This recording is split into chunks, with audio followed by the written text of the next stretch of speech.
நளினாவுக்கு அவ குட்டி பையனோட ஒரே போராட்டமா இருந்துச்சு. எப்பவும் அவனை சாப்பிட வைக்கிறதுக்குள்ள அவளுக்கு போதும் போதும்னு ஆயிரும். இவ அவனுக்கு எது ஆரோக்கியம்னு பார்த்து அத கஷ்டப்பட்டு செய்வா.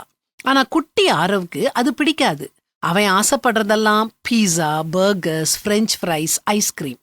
ஒவ்வொரு தடவை சாப்பிடும் போதும் இதுல ஏதாவது ஒன்ன தரச் சொல்லி அவன் அடம் பிடிக்க, இவ அவனை கண்டிக்க, சாப்பிடும் நேரம் அவங்க வீட்ல கிட்டத்தட்ட ஒரு போர்க்களம்தான். ஆரவுக்கு காலை சாப்பாட்டுக்கு பிரெஞ்ச் ஃப்ரைஸ், ஐஸ்கிரீம் வேணும். மத்தியானத்துக்கு பீஸா வேணும். ராத்திரிக்கு பர்கர்ஸ் வேணும். சரி, அவன் ஆசைப்படுறானேன்னு தினமும் அவனுக்கு இப்படி கொடுக்க முடியுமா? நிச்சயமா முடியாது. ஏன்னா இது ஆரோக்கியமான உணவு இல்ல. அதனால தான் நளினா அவனோட தினமும் போராட வேண்டியது இருக்குது. நாமும் ஆரவ் மாதிரி தான் இருக்கிறோம்.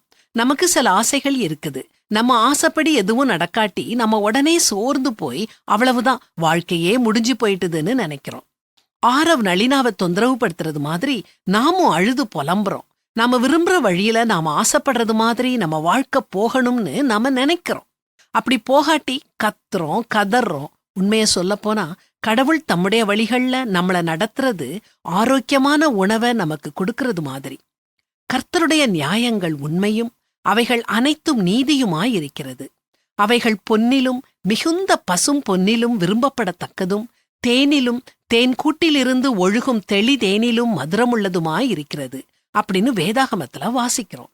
இனிமேல் நம்ம இஷ்டத்தை விட்டுட்டு தேவனுடைய சித்தத்துக்கு நம்மள ஒப்பு கொடுத்து அவர் காட்டும் வழியில சந்தோஷமா பயணிப்போம். அவர் நம்மள ஒரு நாளும் கைவிட மாட்டார்.